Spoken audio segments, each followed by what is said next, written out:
Nous avons effectué plusieurs mesures. Tout d'abord, l'énergie de l'environnement, à l'intérieur de la pyramide à différents niveaux, et à l'extérieur de la pyramide, en comparant avec l'énergie dans notre hôtel, qui se trouvait à environ 15 km de la pyramide, pratiquement dans la même zone. L'expérience suivante a consisté à mettre le capteur à l'intérieur de la pyramide et à le laisser là pendant 2 jours. Les premiers résultats de Constantine ont été ceux du test de la pyramide elle-même. Il a été intéressant de constater qu'au 4e niveau, le plus haut niveau de la pyramide, l'énergie était plus élevée que dans l'hôtel. Qu'au 1er et 3e niveau, c'était la même énergie que dans l'hôtel. Il n'y avait aucune différence, et qu'au 2e niveau, l'énergie était plus faible.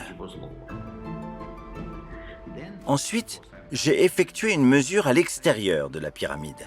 J'ai constaté une énorme différence. Près de la pyramide, le niveau d'énergie était très élevé, beaucoup plus élevé qu'à l'intérieur de la pyramide et beaucoup plus élevé que dans l'hôtel. Il était donc très clair pour moi qu'à l'extérieur de la pyramide, l'énergie augmente. Se trouver à côté de la pyramide est donc très bon pour la santé. Cela augmente notre énergie et nous ressentons un effet très stimulant. Cela veut dire que la pyramide propage son propre champ autour d'elle.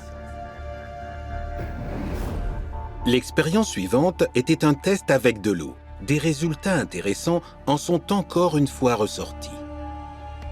Ici, j'ai 5 bouteilles d'eau. Ce sont exactement les mêmes bouteilles que nous avons achetées dans le même magasin. Elles contiennent donc le même type d'eau. Elles sont toutes scellées et pleines.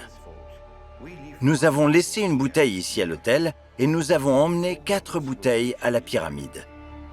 Nous les avons placées à différents niveaux de la pyramide. Le lendemain, après les avoir laissées là pendant 1 jour et 1 nuit, nous les avons récupérées. Enfin, je les ai analysées avec notre instrument. L'idée était de voir si la pyramide avait une réelle influence sur l'eau et s'il était possible de mesurer cette influence si c'était le cas. Nous avons découvert qu'au 1er et 2e niveau, l'énergie de l'eau était beaucoup plus faible que dans l'hôtel. Beaucoup plus faible. Tandis qu'au 3e et 4e niveau, elle était beaucoup plus élevée qu'au 1er et 2e niveau.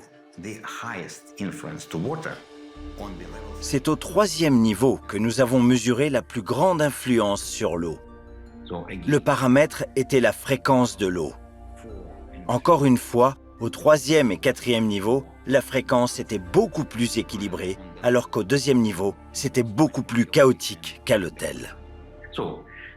Pour moi, cela a confirmé le fait que les 3e et 4e niveaux de la pyramide sont stimulants, alors que les 1er et 2e niveaux sont affaiblissants.